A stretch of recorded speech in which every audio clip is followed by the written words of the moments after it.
Okay, I told my team, please share this. Please What's share up, this. And everybody? What's up, everybody? This is DH Thorne and Joshua Savage. And Joshua Savage is from Black Dragon Paranormal. My wife is going to give us a sound check, but we should be all right.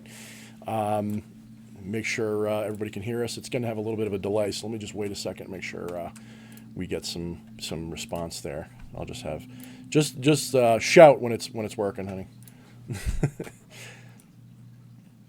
So just in case it is working, we'll just start talking. Yeah, my wife's giving me a thumbs up.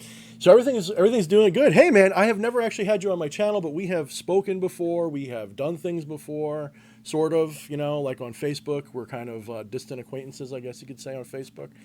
So what's going on, man? Welcome to my channel. You were going to have me on yours, but that kind of turned into Zuckerberg land. What's up? right. Um, Hi. I'm doing well. We are on the fly handling this. I'm doing super super well. Things are very good. I'm glad that this happened. Um, and I guess it started by right by this. I think I got one of those. Yeah, mine came in the mail like just the other day. Yeah. I don't know Okay. who is this guy. Like what a dick. who who would write a book? Hey, who would have the audacity to name something the Shadow Nomicon? Like who are? How dare you? Who are you to? Right? The same motherfucker who'd put as his bio an established occult author and blah blah blah blah blah. Sometimes you gotta own it a little bit, and you gotta have a little bit of cockiness, a little bit of attitude, and you gotta just not be afraid, because you're gonna get haters no matter what you do, and you're gonna get lovers, as long as you don't fuck up completely. So, you know what I mean? You can't Right, live, right. you can't worry about it like that. If you know what you're talking about a little bit, you can't worry about it. Thank you. Oh, I like that a lot, and I like your like immediately. That's not even confidence, Just immediately, you're like just into it, talking about it. This is your book, okay? This is if anyone is unaware, the Shadow Nomicon was written by D. The person that I'm speaking to now, This and person on the and right or on the left? I think it's on the left. Yeah, it's on the left. hey, you saw the video where I'm at my parents' house, and they are devout Christian. Dude, they like bring food. They go to worship service. They go to Bible study.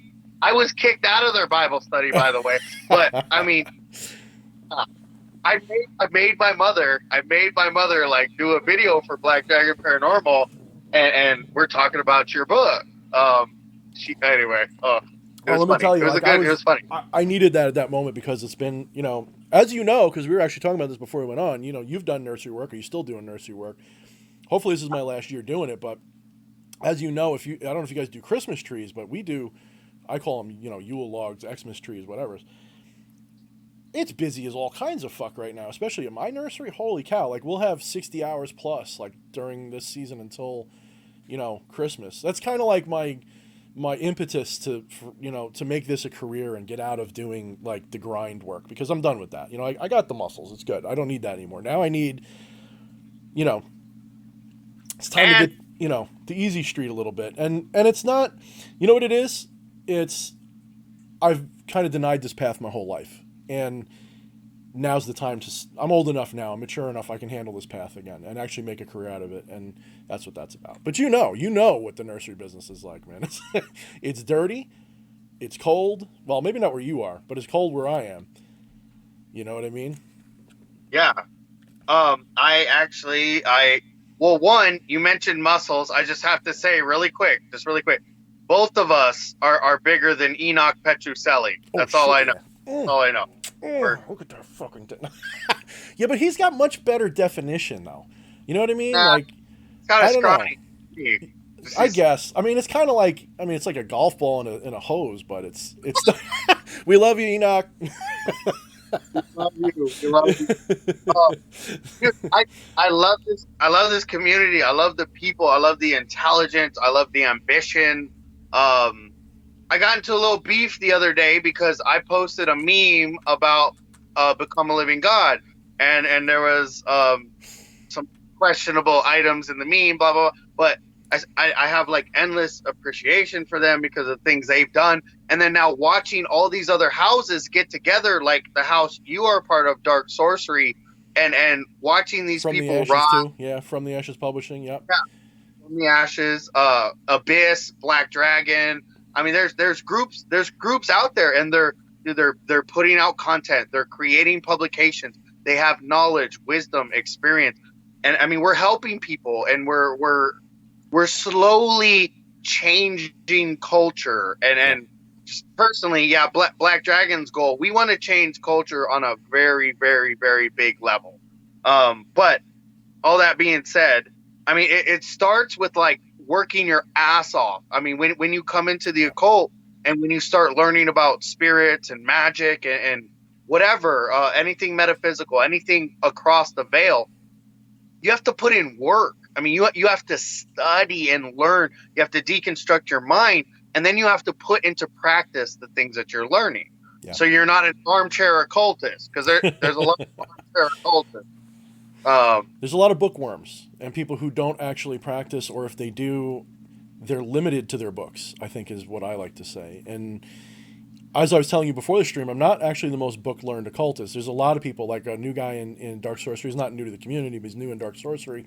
Michael Heisen. I mean, he's got like he's one of those encyclopedic people. He practices, and it's great, But a lot of people, they'll buy books and they'll read them and they'll put them on the shelf. They'll never do it. They'll never dissect it. They'll never try to understand the deeper meaning. And that's a loss. It's a desperate loss, because this, a lot of people think magic is a mechanical thing, and it can be, but it's not. It is a spiritual practice as well. And if you don't dissect things in a mystical manner, what's the fucking point? You can have a Maserati, but when you're dead, that's gone. You know what matters more to me? I want to build my astral temple. I want to create stronger spiritual pressure.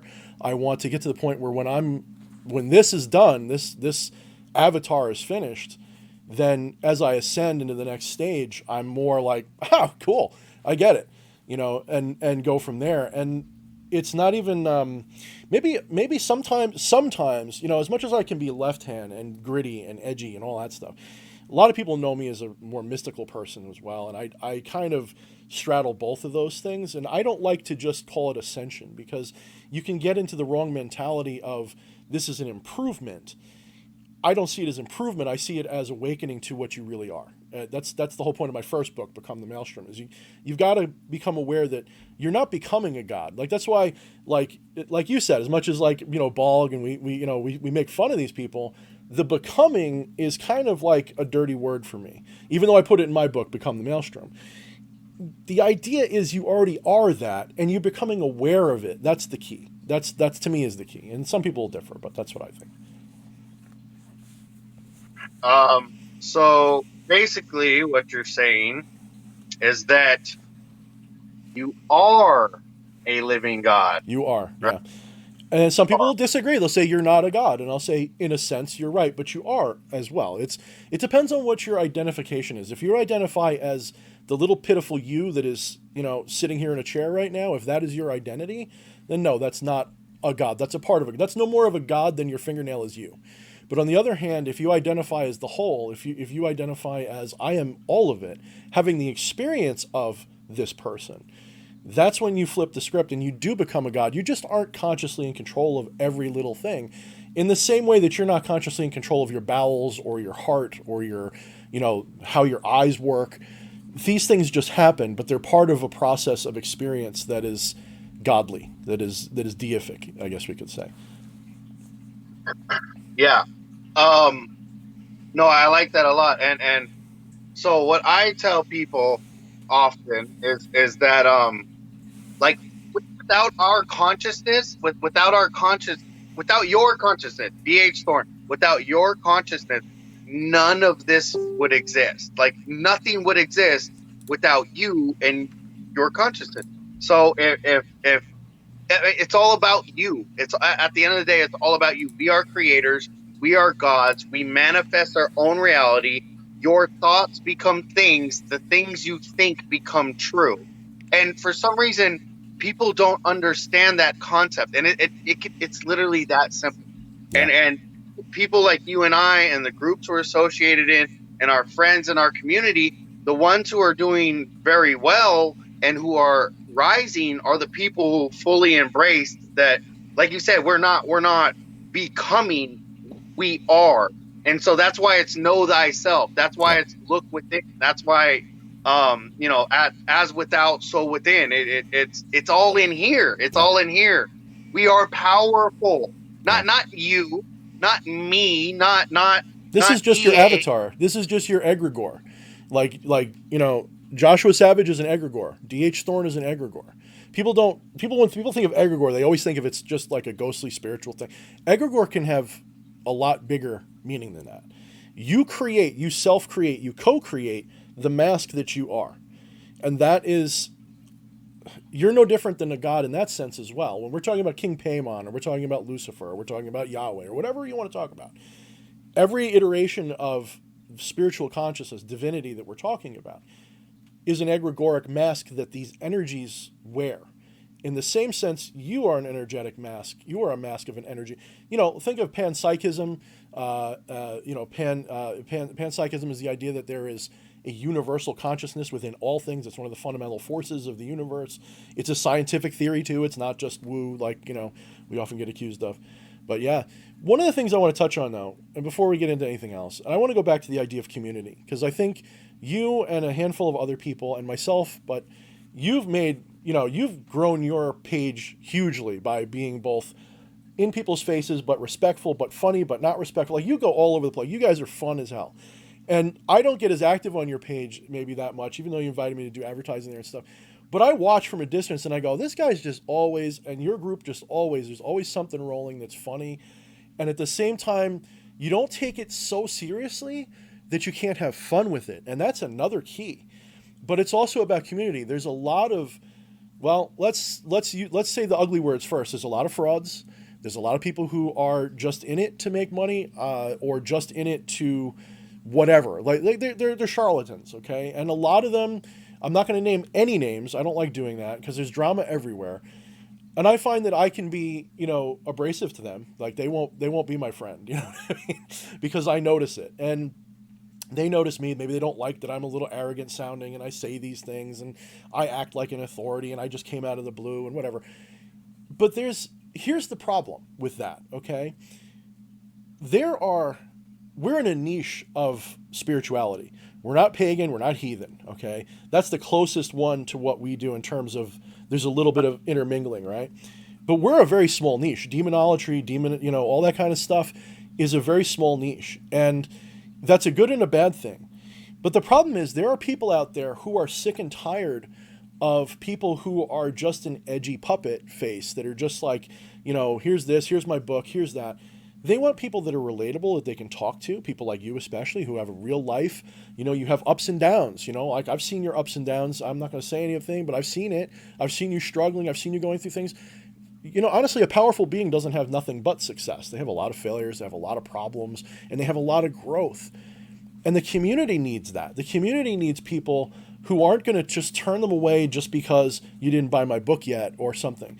I mean, yeah, you get some loonies. Like, I don't respond to everybody because there's people who ask you like ridiculous questions. But, I try to be open. You know what I mean? And you guys, like Black Dragon Paranormal, just you've got the charm. You know what I mean? You've got you've got that like attitude that's just like, we don't care. We're going to do what we think is good. And if you don't like it, tough.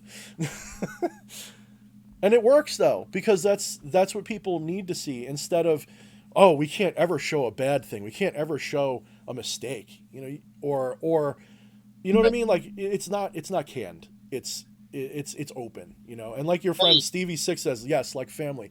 I agree, and that's why I like Dark Sorcery. That's why I like being part of From the Ashes with S. Ben Kane.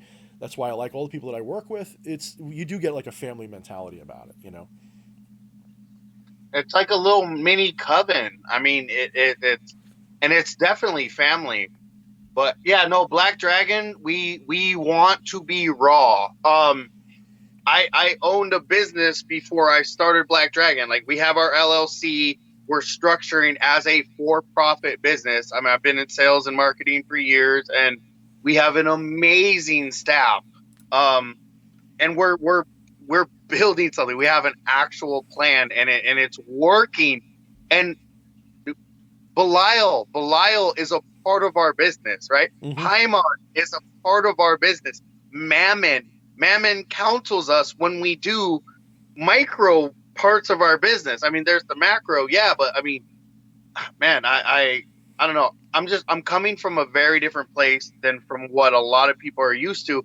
And thank you for everything you said. Like, I'm not gonna lie, like I got little baby emotional of like, oh, you touched like, this dude sees me and he sees us and he sees Black Dragon, and yeah, man, like, yeah. Anyway, I'm glad that and there are a lot of people in the community that appreciate us because we're just out there and we're raw and we're like trying to like cuddle with skinwalkers in the Arizona desert, like we're doing shit that like people would never even No. think of.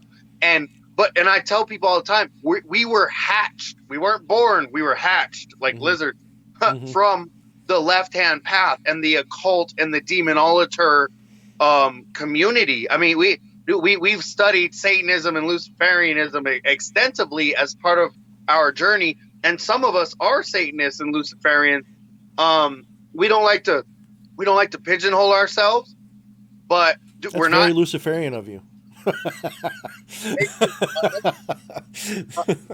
not out in the woods. We're not eating babies. We're not sending emails to Hillary Clinton. We're not collecting fetuses. Like we're not doing none of that stuff. We're writing books and we're doing podcasts and we're trying to awaken the minds of the people who are already searching. Like my whole life, man, I knew there was so much more to life than like the things I was given. Like okay, following the rules. Going to church every Friday. I was Catholic. Going to church every Friday and every Sunday. Like kneeling and bowing. Like you have to, you can't say these words during this situation. That's so small. That's so small. Anyway, we live in an amazing, beautiful, booming world. I mean, there's so much technology. There's so much advancement. There's so much love. There's money to be made. You can make money without like harming others and taking shit from people. You can just provide value. Like you exactly. I can love that. I love that word.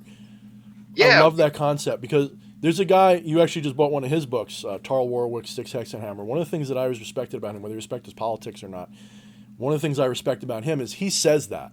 He says, and that's kind of like the attitude why I don't monetize my videos. I'll put ads for my own stuff on it, but I'm not going to monetize. I'm not going to give somebody else something. But I want to give people value. This is why I recommend buy the paperback or do this.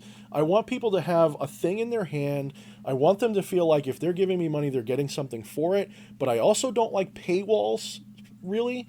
Like, I don't want people to be like, oh, I can't talk to Thorne because of this, because he only takes contract. No, knowledge is out there for everybody to take. My services may not be, but the knowledge I'm not going to hide from you. I'm not going to put anything in a way you can't ever find it. Even like the books I write, all the information eventually goes into videos in some form, just not in the sequence it does. You know what I mean? And that's what I mean by value. The book has a value, or the streaming has a value. You put out a value like in entertainment as well, or in knowledge, or whatever it is, whatever that is. Like you put knowledge out, you put entertainment out, you put style out, you put this. That's all value. Other people, they say, buy my book, and that's it. Or they do other weird things.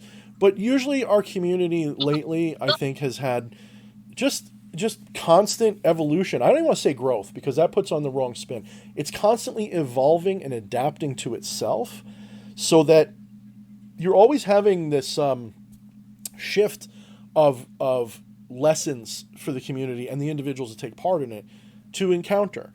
As new people come in, we bring in different ideas. As old people leave or become less interesting, it's just an evolution of the culture. Oh, by the way, Behemoth X is here. He says hello to Joshua doing the rounds. Hey, guys. We love Behemoth X. He's one of those big names that frequents, I guess, you and my stuff both. And he's got his awesome freaking videos. I didn't watch his last one, but we just got it. Listen, Joseph, I haven't watched it because, dude, I'm working like 60 hours a week. But I love your videos, man, and I'm glad you're here. Thank you. We also have Eldoria Crow, who's here. We have Unfettered One. We have Stevie Six, which I think is that a friend of yours, Josh? Yes, no, Stevie Six? he's a new friend, but anyway, he's awesome. He's awesome. Yes, We have Steve Six, shout out. Stevie Six shout out. We have Alpha Draconian. Awesome videos. I made it to a live video. Awesome, you guys. Thank you, man. Or thank you, madam. Pardon me. By the picture. I don't know. Whatever you are. Alpha Draconian, we like you. Thank you for coming. um, so yeah, we got a bunch of people here. I can't go through them all, but guys, I just want to put something out. We always like to take questions. At least I do. So if you guys come up with questions that you want answers to, Behemoth X is probably typing out furiously, why haven't you watched my video yet? If you guys have questions you want answers to, just by all means, put them in, preferably in caps so that I notice them when I get a chance to scroll through later. Anything's on the table. You can ask about anything. You can ask about Shadow Nomicon. You can ask about something I don't know about. Ask something about Josh. Ask anything except for, like, what color my toenails are, because I don't paint them. It should be obvious. They should be clear. So, all right. So go ahead. You have the floor again, Mr. Josh. What do you want us to, where do you want to go with this conversation? What do you want to talk about? Really quick. Okay, so one, I want to talk about the difference between the Book of Forbidden Knowledge, yeah. Anyway, and then the Shadow Nomicon, which I'm going to explain in full. The Shadow Nomicon. I'm going to read this entire book. I'm going to do every exercise. If you, okay, the people that know me will be like, well, like, I'm not afraid to summon anything, whatever. But I'm going to do all the exercises in here. I'm going to do the work. I'm going to put the work in. I'm going to learn this book. And then I will know all the things that you know in this subject. So in this subject, we will be able to, like, commune equally. Like, I can give to you as much as you can give to me, because you gave me the information and the knowledge in this subject. Sure, man. So that we would be able to essentially work together in spirit on the other side of the veil and get things done in this sector. So that being said, January, right? We're gonna have our official DH Thorn. We'll do another one. I guess this is our first official, but we'll do one that's announced and prepared, and maybe we'll have music and maybe dancing girls or something. We'll make it interesting for that one. Make it happen. I'm just saying, we can make shit happen. He's like, there will be. You'll be seeing behind me. Just okay, Joseph Nunn. He's on, and then so Black Dragon Paranormal. We got invited to a conference it's November 28th to 29th, 2020. It's on Lake Michigan, and it's 100,000 person plus conference. They want Black Dragon Paranormal to do a live workshop on how to go about working with spirits. And then I chose this, but we're gonna do a live summoning of Hecate. Okay, Hecate. cool. There's a lot of pronunciation. Yeah, that one's yep. Yeah. Okay. We absolutely need Joseph Nunn there. Like, we need him there. It's November 28th to the 29th. It's all paid for. He just needs to show up. I know he's in Canada, so whatever. But I'm going somewhere with this. We're gonna have, like, a double booth and all that stuff. As time goes on, as we become more accepted by, like, normal society, because the things we do are crazy. And honestly, bro, like, we scare people. We really do scare people. We frighten people because of the things that we say and that we talk about, and the entities that we work with. I mean, that's the taboo. That's the evil, the perceived evil. It's not the actual evil. Like, Yeah. You know what I mean? We're just a bunch of cool motherfuckers that, like, do magic and love spirits. But Evil is mostly just a decision made by someone who's, I don't want to get into it. That's a heavy conversation, which we all know the answer to. But yeah, so you're going to be doing this. You're going to be doing this big thing coming up in November, and this is, how's this going to? Is this going to be something that you're going to be sharing, like, as a live stream or something, or is it going to be just an event? Well, we want to do a whole social media campaign on it, but I mean, we're going to be at an event where there's 100,000 plus people. And like I said, we want to do live workshops where we're educating people on how to work with spirits. What you do, you are trying to professionally work with spirits. Now, I'm saying it in a different way than other people would saying it, but essentially that's what it is. And I believe, anyway, this stuff, it's very real. It's real. and like the things that we're coming up with, the things that we're doing in life, they're very profound because these are occult means hidden. Occult means hidden. These things are in the shadows. They're hidden. Um, Most people don't know that this is all real. Everything we talk about, everything we do, sending out demons, calling archangels, working with ancient pagan gods and goddesses, receiving knowledge and information from them outside of the five senses, having a relationship with an energy, with a conscious, intelligent being that is not made up of flesh and blood. But when you commune with it, when you work with it, like things get accomplished. You see physical manifestations in Sure do. reality, Yep. something that is not within reality.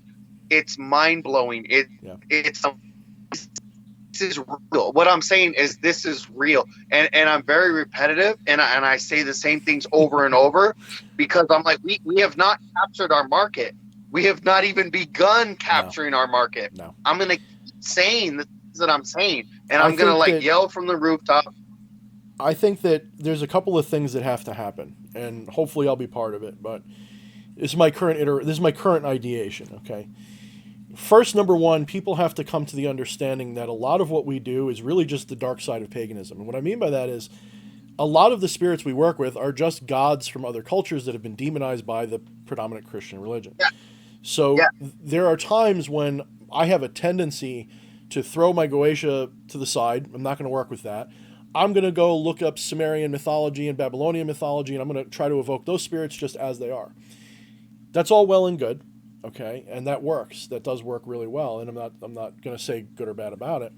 But there is actually an intention by these entities for. See, a lot of people think that the spirits are victims of Christianity, and that somehow the Christians victimize them by demonizing them. That's actually not the case. Never They- victim. Yeah, they're never victims. This is not something that happened to them. This is something that you have to understand. Humanity are powerful entities in our own right. People don't realize this because we seem limited to our material world. The material world makes us feel limited all the time. Correct. But the reality is, what a person believes becomes true in the astral world, if nowhere else, and that trickles around into as above, so below, and blah blah blah. So when humans decide that a god is this, the egregore that was created for that god changes and shifts over time to match the culture's needs. Well, the culture needed demons, okay? It needed them. It needed Baal Hadad to become Baal. It needed Asmodee. It needed all of these entities. It needed Lucifer. It needed this and that. So the spirit world inspired humanity to create these masks that we work with in this current. What is interesting to me about it is that now there is this revival, this surge of people trying to work with especially the Goetia, especially King Paimon. Like, you'd think Lucifer would be my number one, draw for video views. If I put King Paimon, it's like easily going to get double any other video that I put. Okay? These spirits want to be known now as all their forms. They don't want people to be stingy about it. They don't want people to be, what's the word I'm looking for? Superstitious about it. They want you. They told, like, basically what they expressed to me when I wrote it in Become the Maelstrom was they created these masks because each culture needs a different one for them to work with. If you are someone who is drawn to the Greek pantheon, work with that pantheon. And don't be afraid of like branching out into whatever pantheon you want to work in. But when you're saying that they're real, we have to also make, in my opinion, there's going to be some differentiation here. We have to upgrade and advance our understanding, which is kind of a book I'm working on now, but we have to upgrade and advance our understanding on what these entities actually are versus how we represent them in our mythology, we'll say. Humanity has a tendency to anthropomorphize and to personify fundamental forces of nature. Now, the skeptic will say, well, that means they're not real, gods aren't real. The highly superstitious person will say, no, they're totally real and there's nothing else to it, that God is a guy in the clouds, right? Well, there's an in-between. There's a point where you say, these are fundamental forces of nature. They have a mask that looks like King Paimon, but they're actually an energy that is an archetypal energy. Like Lucifer is one of the easy ones. He's the cosmic rebel. He is the liberator. He is the light bringer. That's an easy one. Okay. Then you have some that are more complicated. And it's actually cool because if you want to go to Christianity, you can look at the hierarchy of angels where you have the seraphim, the cherubim, the thrones, the powers, the principalities, and blah blah blah. Each one of those is responsible for a different thing, right? What's interesting is each one of those responsibilities correlates to a type of archetype, a type of just fundamental force of nature. So human beings have been inspired to create these masks for these entities, whatever form they want, whatever fits them, still invoking those principles. And this is why the majority of spiritual work is inspirational in nature. Most of the time, your manifestations are going to be somehow a form of inspiration, either for yourself or someone else. So when you work with a spirit, and I'm not saying all the time, but most of the time, you're going to be inspired to do better. You're going to get knowledge you didn't have before. You're going to get direction you didn't have before. A friend is going to just come out of nowhere and want to be your friend and help you with something that just seems really weird. Case in point, I only got back into magic around this time last year, okay? I only became public with it at the same time. And in that time, my life has gone from to like a skyrocket. But nothing, like I haven't had like a cup float across the room. I'm not saying it'll never happen, but it's not really what I'm looking for. The paranormal has been how dramatic the shift in my life has been since I started working with these beings again. And doing it intently instead of just by accident. Like as a little kid, you'll have dreams about things, you won't know what they mean. Well, I'm going to them now and I'm seeking them. And like you said, the world is hungry and ready for something. I like science. I don't like people being too flaky. I don't like people being too fringy. People should test the spirits. They should be a little skeptical. Like you do ghost hunting stuff, you do paranormal research. You can't just assume that every creak in the room is a ghost. You have to do your diligence and test it, right? By the same token, you have to do your diligence when you're working with your spirits. You'll know, like people who've been doing this a while, you'll know when you have a real spirit in the room. It's not a question. There's no question in your mind whatsoever. The chills go up and down your spine. You get the visions, you get the feelings, you hear the voices, whatever it is that your trigger is, you get it, and there's no question. People want that, and people don't even know that it's happening to them all the time. They just aren't aware of it because they've been taught that magic is Hollywood level magic. They're waiting for Harry Potter to fly by on a broomstick. They're waiting for a fireball to appear out of my hand. If they only knew how close to them it is right now, and that's what we need to do. Dude, you said 1,000 things that resonate with me, and I would like to jump into rabbit holes on all 1,000. But we cannot talk about 1,000 things, and I know I tend to be a little random. No. Well, to me, you're not random. I understand to maybe a mundane, also called the profane. Some certain. Just don't call them muggles. I hate when people call them muggles. Muggles. I love it. I hate it. I like the muggle word. It's like it's cute. I don't know, whatever. It's a word. Like, no, the shit you're talking about and the things you're saying, they resonate with me. My spirits are talking with me as I'm listening to you. Like, okay, so I have ADD. No, I'm not gonna lie. Like, I'm having a conference meeting while I'm interacting with another human being. I'm here on Skype. Like, we're running a business. You're running a business. Like, we have lives. We have things going on. We have our own personal magic. I have spirits coming and going all day long just on my own personal magic, all my operations I have going. And then I have Black Dragon Paranormal. I'm getting spirit communication, and my messengers going crazy. My texts are going crazy because we're busy.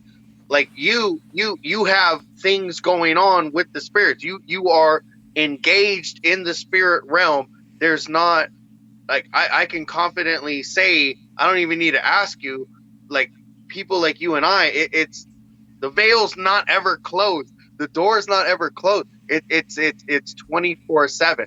For me personally, and I know it's for you as well, like the spirits can come whenever they want. If any entity has anything that they need to tell me or there's something going on, open door policy. You are more than welcome. It's not my relationship with the spirits is so far beyond that. It's just, come tell me, like, let's go. We're always talking, always communicating.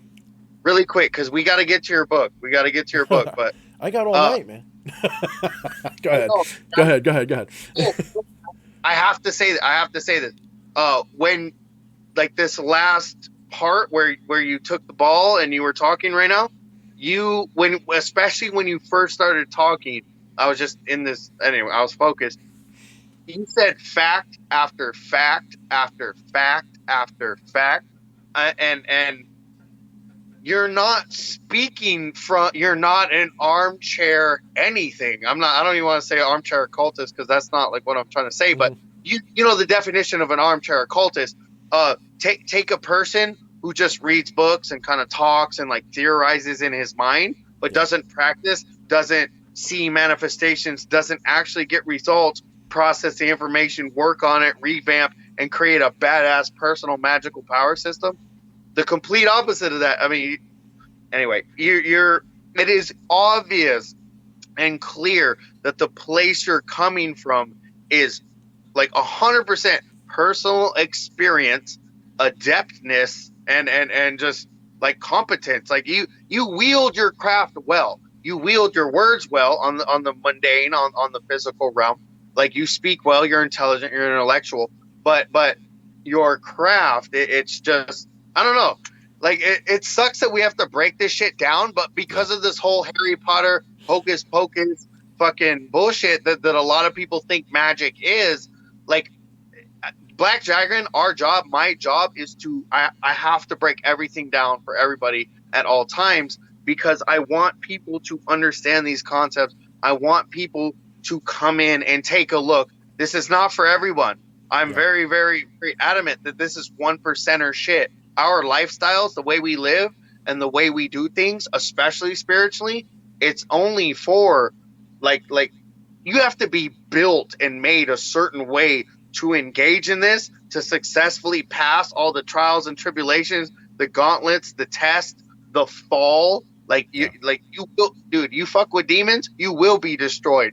The Bible does not lie about that. You will be destroyed if you fuck with every second of your life, man. That's the other beauty of it is if you're following this path with any kind of like real sincerity, the first thing you're going to do is you're going to go out and you're going to try to get your needs fulfilled. Okay, you're going to go out and you're going to be like, I need a girlfriend, I need money, whatever the fuck is it's important to you. You're so on point right now. Oh my kids. But then after you've done that a little bit, there comes a point where you're either going to break up with it, or you're going to go, oh, that was just the foothills. That was just the, okay, that's cool, but what's next? Then you're going to enter into a point where you recognize that in order to get those things, the thing that had to change the most out of everything in your life was probably you. That was the thing that had to change the most. Woo! Yes. Let me hop in. Hey, okay, so this is going in a different direction than we anticipated. But hey, let's be like the televangelist. Be like, oh, well, then they got to send me money. Hey, the Lord is telling me. Okay, so whoever my Lord is, the Lord is telling me right now that no, this is a good direction. Wow, total brain fart. This actually does go into the book because a big part of self-change is shadow work. There's a lot of now shadow work is kind of an edgy term for integrating your Jungian shadow or integrating your darker side, integrating the parts of you that you may or may not be aware of. This book, Shadow Nomicon, as much as we're talking about paranormal entities that are shadow people, they are probably, the only entity I can think of that is more, there might be a couple others, but one of the ones that is close or more than them in shadow work is Lucifer. Lucifer he shines a light on your shadow, and you basically have no choice but to confront yourself if you're working with Lucifer the right way, in my opinion. But shadow people, because they are attracted to the parts of us that are hidden from our own selves, they're attracted to our darker side, they're attracted to our weaknesses, they're attracted to our suffering. Because they're attracted to these things, you kind of have this being thrown to the wolves empowerment that can happen if you work with them intentionally. So what I'm getting at is change what you need to. If you want to become a god, right, you need to get rid of you need to integrate your shadow, is what I'm getting at. Hold on. You said something. By the way, I just put a bunch of frankincense on for Mammoth. Just FYI.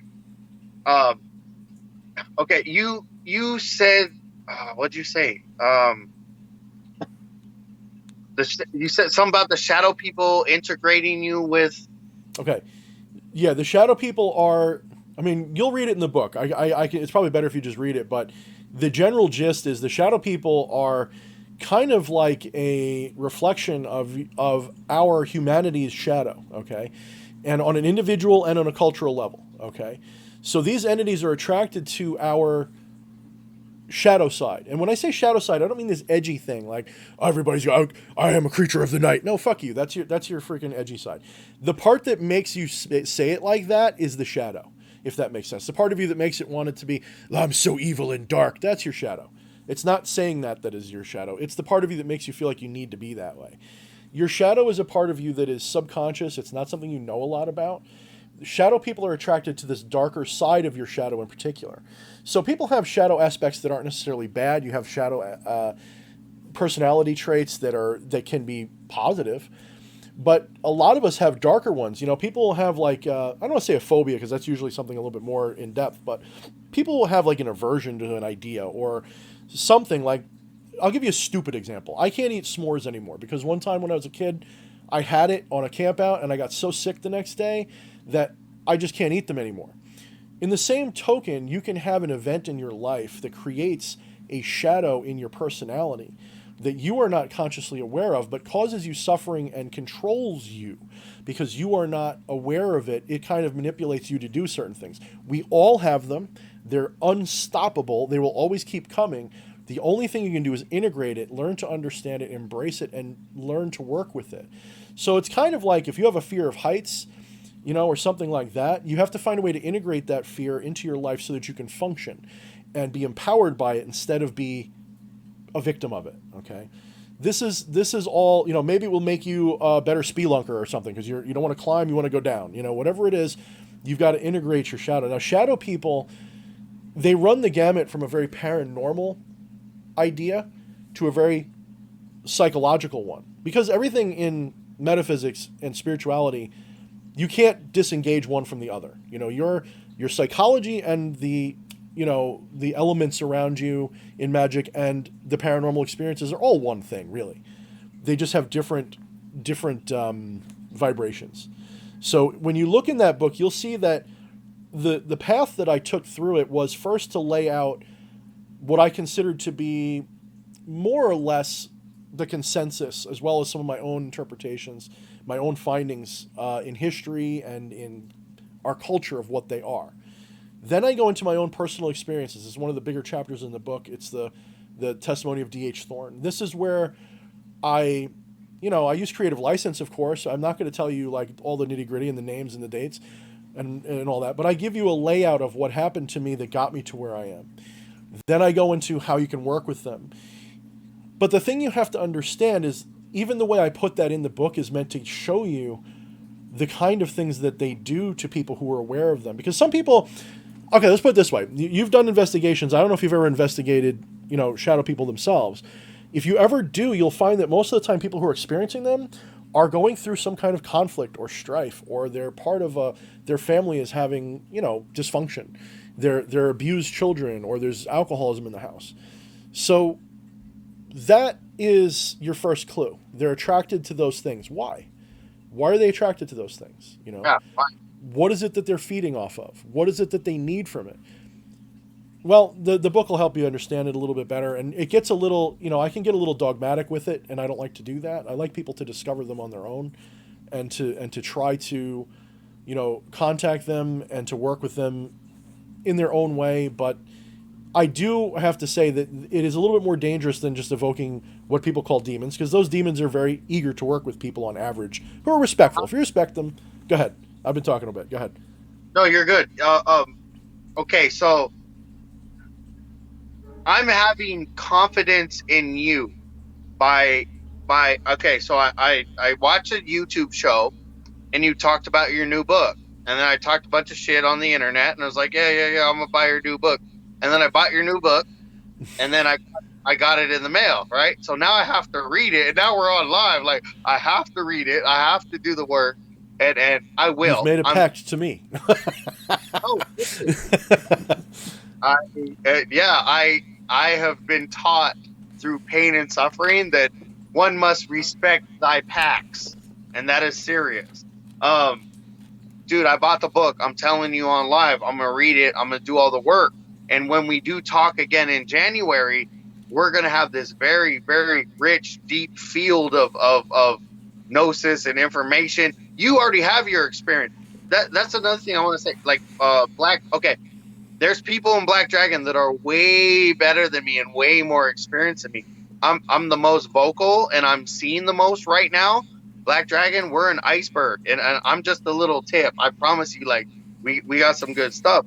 I'm just a baby in this. Like I'm learning, I'm exploring. I get super excited when the demons do something for me, and I like post it. I'm like, oh, they did this and that, and da, da, da. Like I'm still the newcomer. I'm still the newbie, you Yeah. know. And like, dude, I learn from people like you, and et cetera, et cetera. I've explained this many times.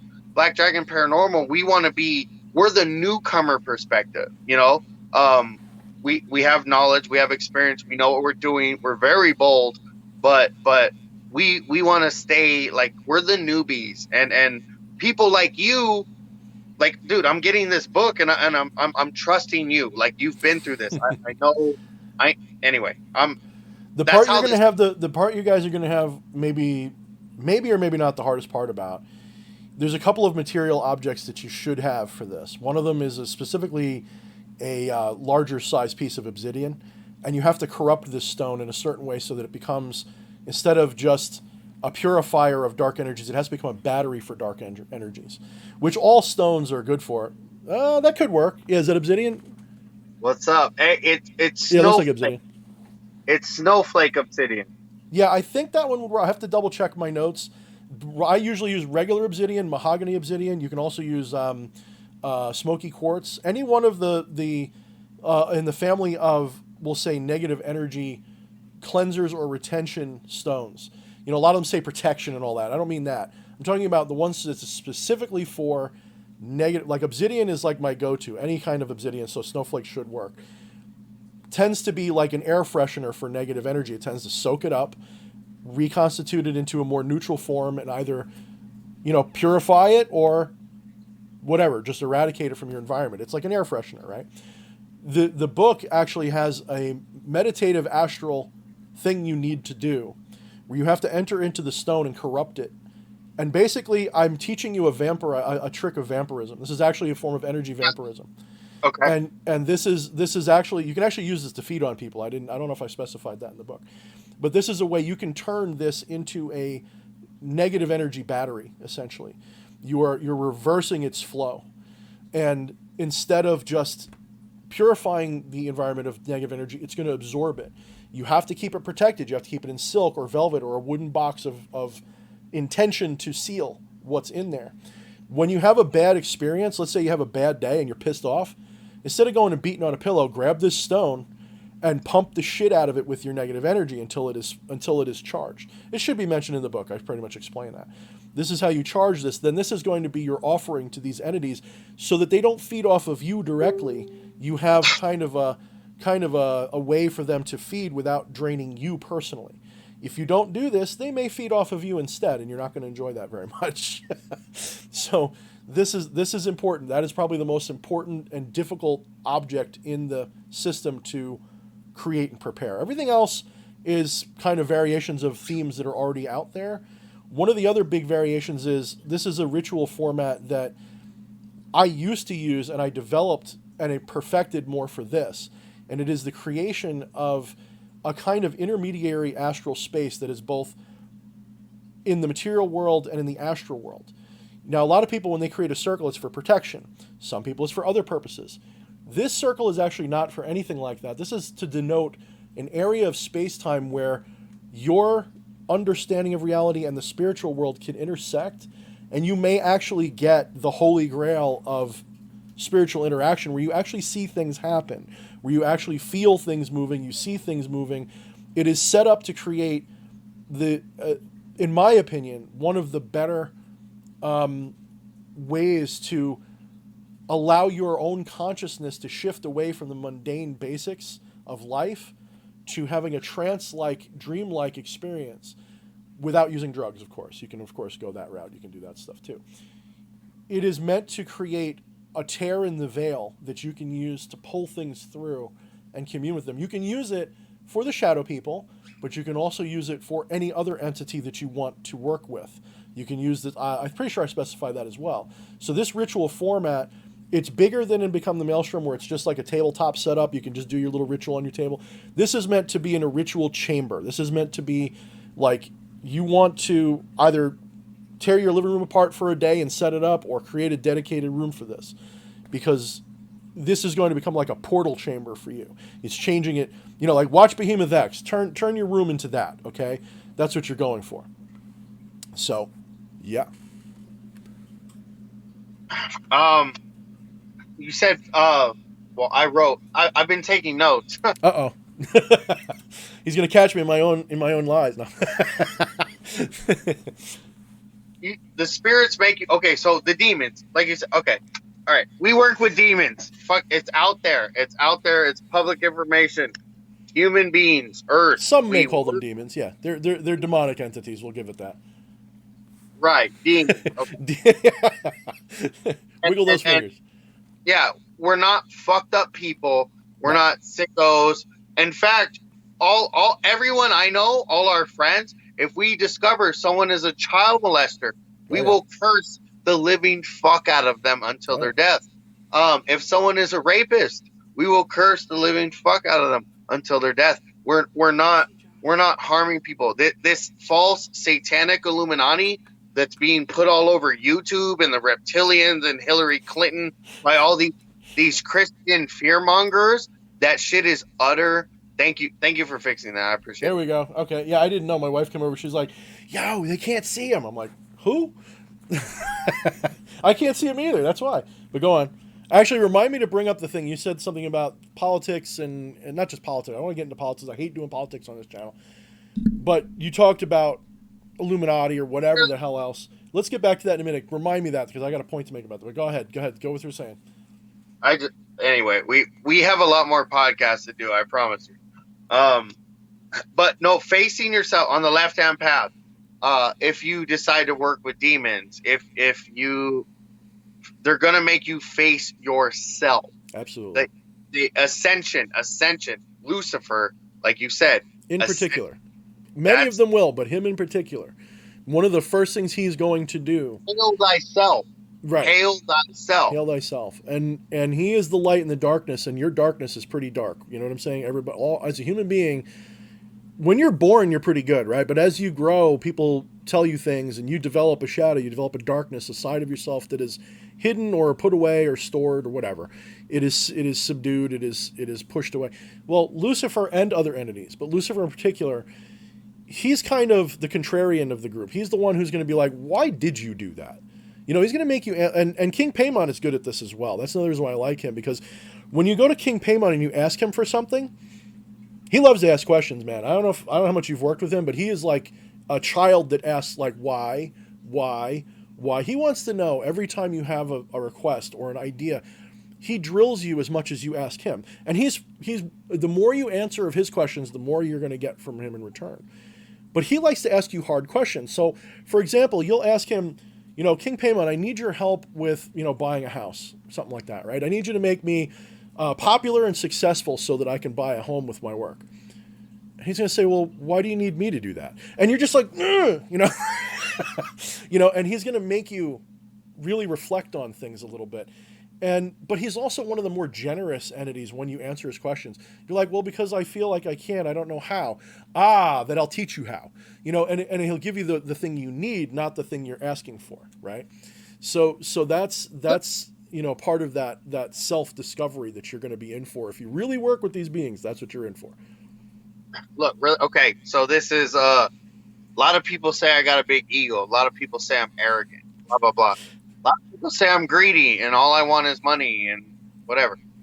It takes a lot of ego and arrogance to point that out in somebody else. That's what I always say in response to that. But go ahead. I like it. The value that you and I have the value that our organizations that we work with have, the value of our friends and the colleagues who we talk to who also own or promote or work with organizations, um, our entire industry, the value that that has is immense. I literally I have notes of like 7 different podcast ideas with you because we can go so many different things, and we can talk about so much stuff, and people who aren't at the level that we're at. Again, I said, dude, I'm the baby, I'm the neophyte, right? I'm the tadpole up in this group. Let's say you're a full grown stag, right? Like Well, whatever. I got a few points. I don't know about a full grown stag. I mean, I'm my just balls saying, enough. yeah, never any level. The occult, the spiritual realm, this world that we're talking about, like Black Dragon, we're like, hey, reporting live from across the veil, like that's our thing. We're literally like little astronauts with a little helmet on and like a little tiny tube going to the helmet to give it You're the oxygen. space monkey. Yeah, and a About to get shoestring tied. slingshot into orbit, baby. Let's go. We're just out there. Hey, we're just out there, and we're just telling people like, well, hold on, no, no, no. This is like we're not promoting any type of ism or No. any path or any way. Black Dragon is definitely not a cult. Um, we are. You know who said it best? There's a guy named Alan Watts. I don't know if you're familiar with him. He's like Yeah, yeah, my yeah, go-to. yep. If I could resurrect one person from history and just have an hour with him, that'd probably be the guy. Him or Terrence McKenna, but probably him more. He said it best. He says, "I'm not here to convert you to anything. I am just here to represent, to explain, to express, to perform for you a style of philosophy, mysticism, and belief that I love. And you do with it what you want. Just like a person who's playing Mozart is not trying to convince you that Mozart is better than Beethoven. They're just playing it for you. I feel the same way. And I'm glad that you put it in a similar vein. That's a very important difference between spirituality and religion. Um, let's move forward. Let's. I have questions about the book, and the que- the questions that I have about the book are awesome question. That being said, I'm being told to tell you that. So we have a project. It's called Treasure Hunting with Demons, and it's featuring Asmodee and 6 other goetic spirits that are associated with finding treasure. So I Mm-hmm. was told we have a project already lined up, but we're going to invite you to that project. Okay. I'll get with you about that. But Asmodee's treasure, pretty badass. Have you been to his cistern yet with his beautiful chair? Now I always joke around. He's an interesting entity when you get to work. Have you worked with him personally yet? Asmodee, Yeah, he Ashima is one of Deva. Ashima he is Deva. my patron. He's an interesting entity, or she or it is an interesting entity, and yeah, that Male, sounds interesting. masculine to me, but Leviathan is Mostly, definitely, mostly masculine. Yes. okay. Leviathan's female for me, so most it's masculine, but Asmodee's male to me. Asmodee, when I first envisioned him, and it was actually while I was writing, I was actually trying to write a short story for something. And I started kind of calling on him as I'm writing. I'm like, what is this going to be like? What is it supposed to be? How should I portray you? And then I remembered the story, Ashmadeva, which is the origin of Asmodee, Asmodeus, blah, blah, blah, blah. The origin story of, in, not the Bible, but in whatever that other source is. How he has a cistern of water that he's constantly drinking out of, and that's how they capture him and bring him before, King Solomon or whatever. And as I'm getting filled with this idea, then I kind of go into a trance state, and I start seeing him there, this big cistern. He's kind of on an elevated dais in the middle on a beautiful reclining chair with what I can only describe as like a succubus standing next to him with constantly drawing for him a goblet of water that he can drink constantly. And it's beauty, delicious water, just perfect water that's just, and making offers to you like, do you like her? Do you want her? Do you want me to give her to you? And, how can we work together?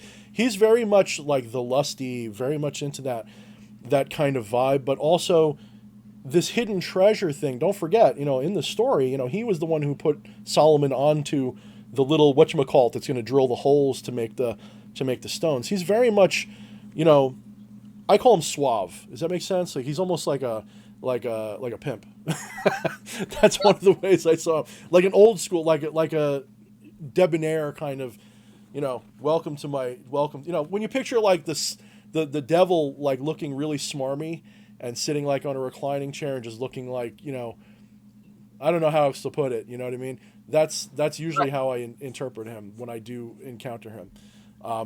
But male and female, of course, is, they don't have wieners. They don't have the parts. It's the energy mask that they wear for you, but they don't necessarily have to be one or the other. You can actually, it's less common, but you can usually invoke the polar opposite if you really try. In my experience, Lucifer comes to me as a female all the time. Are you serious? All the time. All the time. Wow. Not the only way, but that's one of the main. It's like half and half. It's he'll either come as the fallen angel archetype from the Paradise Lost, or as a young girl. We'll say like 16, 17, 18. Like a child of light. Okay, like floating in the sun. You know what I mean? Like just blinding light. Like it's hard to explain. If you ever watch the My Name Is Ruin video by what's his name? I forgot his name all of a sudden. Look up My Name Is Ruin on YouTube. You'll see the video I'm talking about. The guy who did Cars, What's that? I said, can I tell you something crazy? Oh yeah. I think we're past that. Well, I'm journeying through the cliff off. I'm using Damon Barzai's whatever his text, right? I'm at the part where you're meeting Lilith, and there's a part where you basically, it's like you're gonna be throwing like massive amounts of succubi, because they want to see, right? They want to see if you want to choose sex and carnal pleasure over magical ascent. Are you locked into your sacral chakra? Yeah. Are you still stuck on that one? Where I'm at, where I'm at, who I am.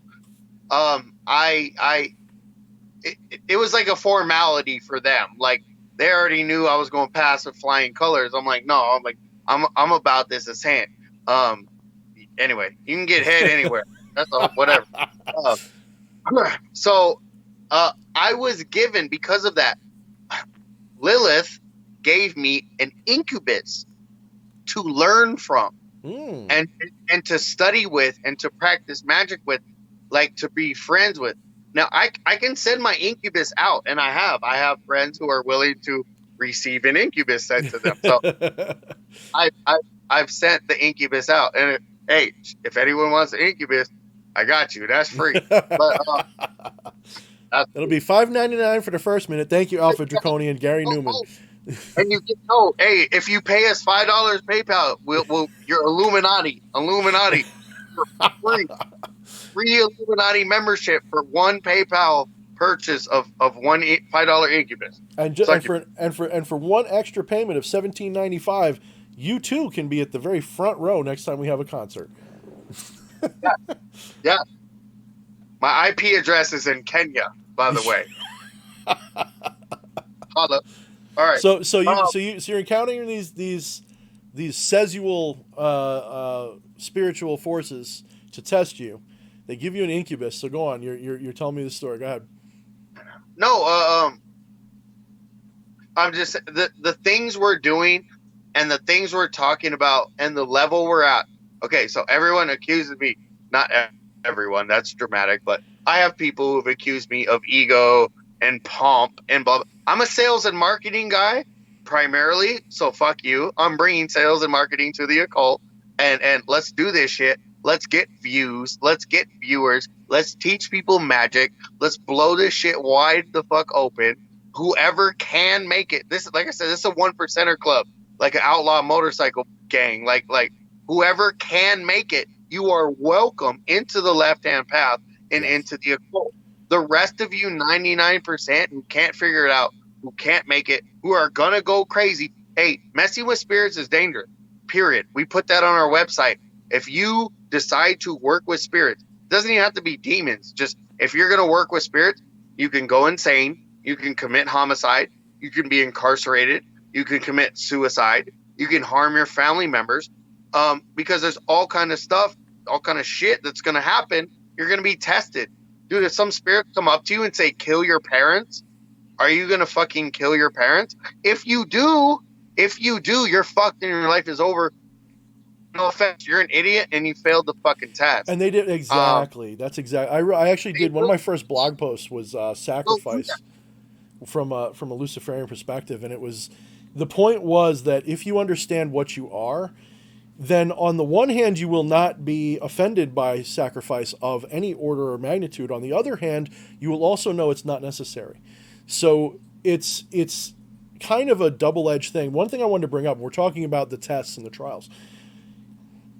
The tests and trials tend to follow, not that I'm really big into Hindu spirituality or any of that stuff, but they tend to follow the chakra pattern. They tend to follow, you'll first be tested with your basic survival needs, your fears, your financials, your blah, blah, blah, blah. That's the first test. They'll offer you money and all those kind of things that your root chakra is going to be all excited about. Then they're going to be like, here's your sex and here's your relationships. There's your sacral.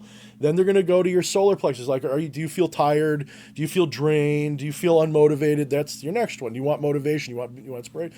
Then your heart. They're going to start doing things for your caring and then so on. So they're just going to keep working their way up through your chakra system to see where your blockages are, to see where you're fucked up, and to see if you're ready for the next stage. Some people are actually clear up top and blocked on the bottom. Some people are blocked on the bottom and clear up top. They will find out where your issues are, and then there's two ways they can alleviate it. They can either test you with it so that you're crushed by your problem and you kind of sink or swim, or if you're not that bad off and you actually just need relief, maybe you're like I was, maybe you were denying your path for so long that you put yourself in a hole, and all they had to do was hold up a little, like, here's a possible way that you can get out of the hole. What are you going to do about it? Do you take the offer or do you hide from it? My problem was always denying the spiritual path. I said, well, this can't be real. This won't work. There's no money in this. There's no way to do it. I don't need this. And, locked in a mundane thinking, like a foolish mundane thinking. So they challenged me with that. And the interesting thing is the first spirits that they had me work with when I came back were probably the spirits that most people would have the hardest time believing are real, which are the Lovecraftian current entities. Okay, whether they're real in the traditional sense or real in the egregoric sense. I worked with them first and I got it to work, and that was kind of like, oh, well, this is real. This is all real. Like you said before, it's real. It's so real. It's totally real. I have to, and then the rest is history. So they're going to do that to, most of the people watching this stream aren't newcomers. Okay, I'm reading these people. I recognize half the names. The other half I don't recognize, but I can tell, they follow us because they're interested in this subject. People who are new are the ones contacting me going, I have an ex-girlfriend that I want back. God, I hate that one. That kind of stuff. They're still stuck on their sacral or the root chakra level of blockages. They're not ready for this next. They're being tested with this problem, okay? And they're reaching out to magic for help, which is fine. But they're stumbling over it because the lesson is to be not attached to the problem. Ironically, when you're not attached to the problem, results tend to happen. It's just like when you're practicing any kind of magic. When you're worried about it, it doesn't work. You have to let go. Everything you say is fucking on point. Like, Jesus. We need to write a book called Initiation Protocol, The Fall.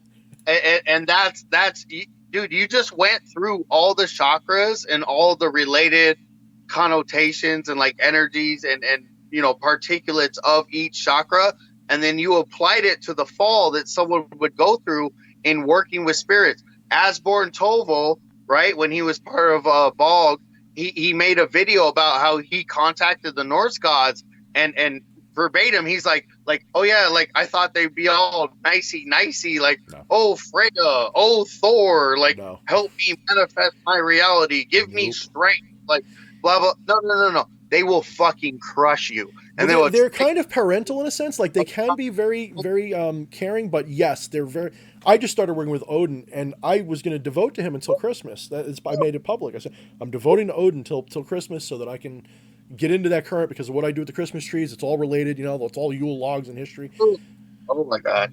But you know what happened was, I made my offering. I made my position. I said, He's like, that's cool.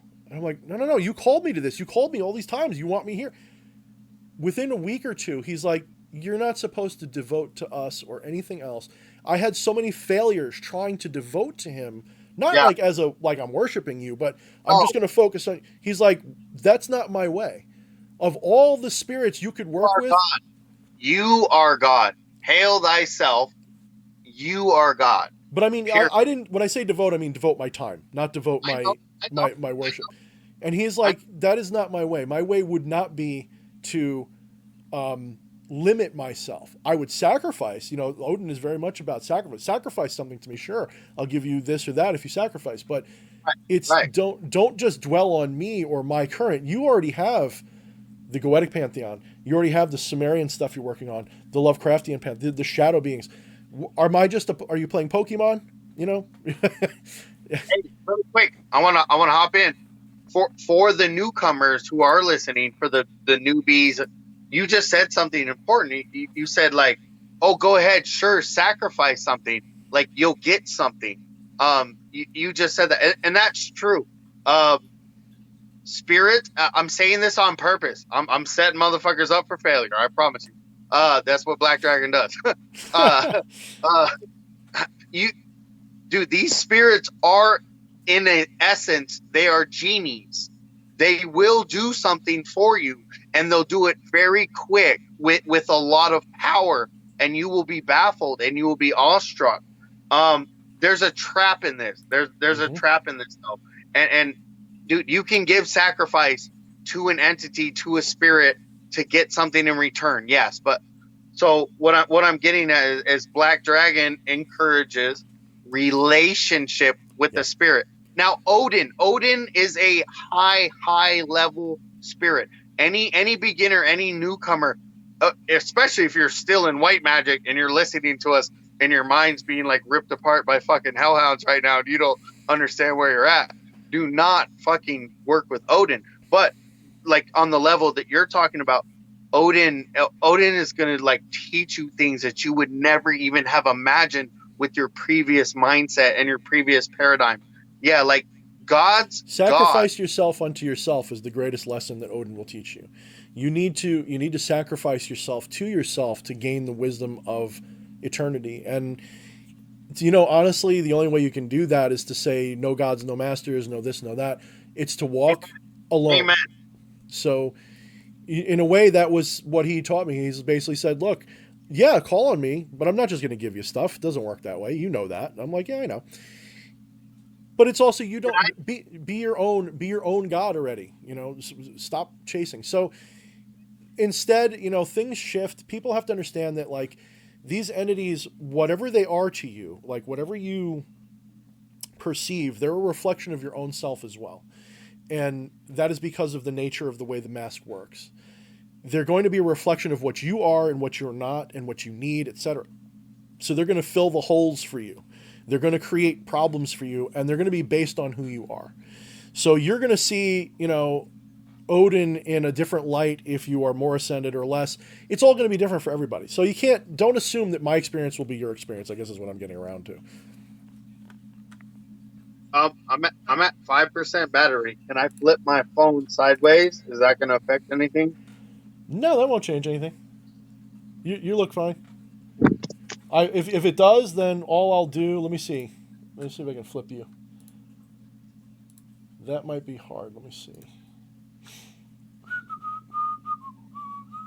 Yes, I can rotate you. There we go.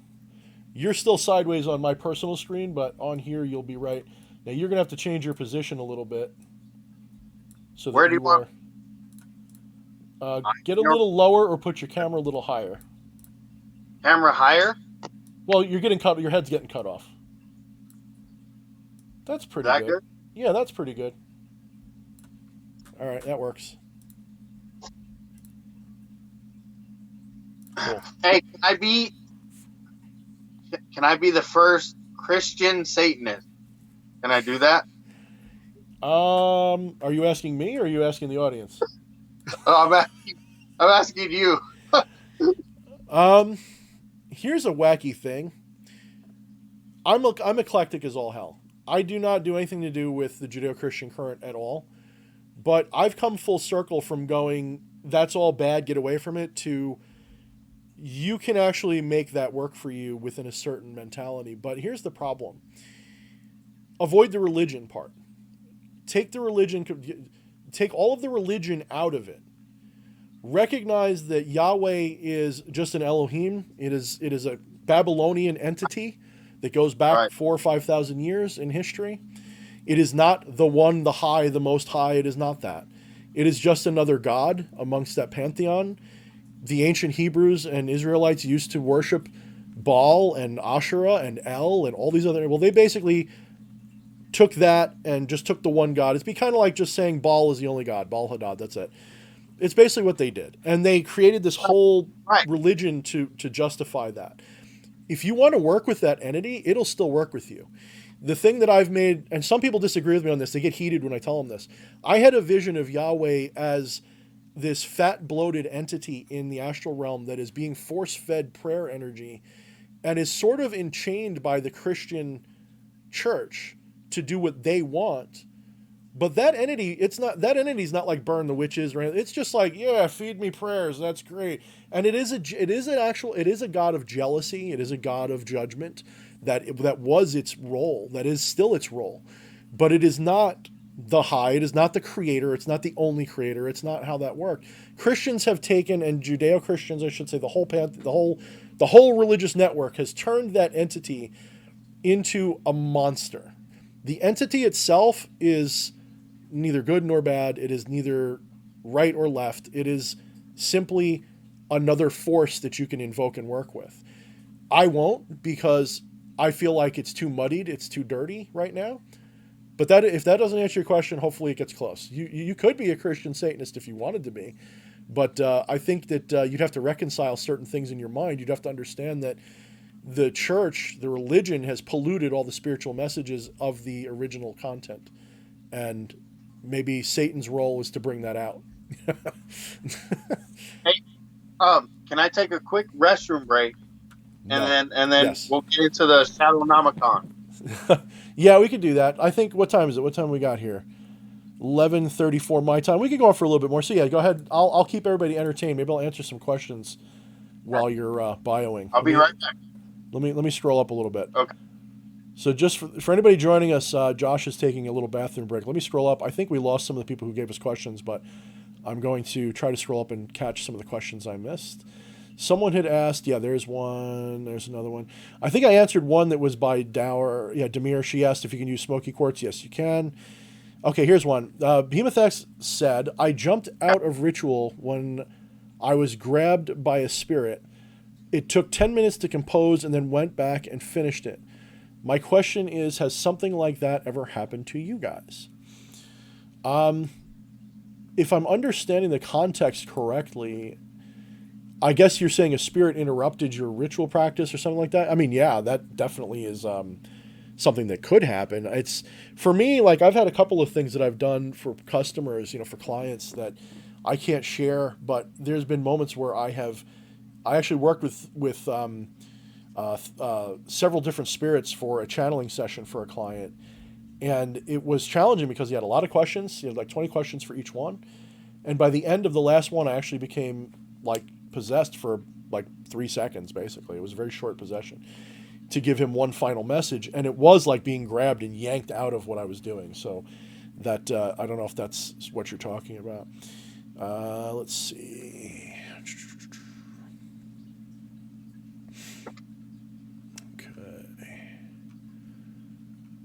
Found the Black Dragon Paranormal.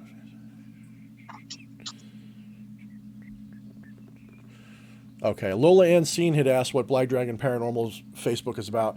I'll let Josh answer that, but to my knowledge, it is more than just doing paranormal research. I mean, like ghost hunting. It's actually the whole shebang. Everything that. Oh, he's back. So I'll let him answer. Josh, can you hear me? Yeah. Okay.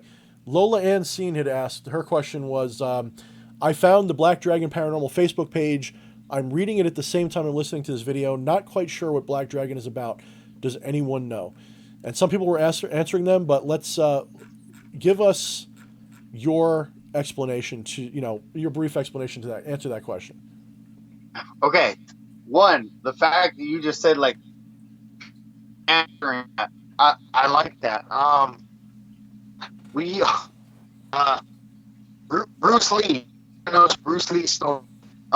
He studied over 200 martial arts. He took 24 of those martial arts, and he took either the entire system, and then some of those systems he took just one kick or one grappling move. Um, and he created an art called Jeet Kune Do, and Jeet Kune Do is it's like the way. It's like it's water. It's formless, and it just like water. Water just goes where it goes, and it does what it does. Water's very very powerful. Um, Black Dragon is.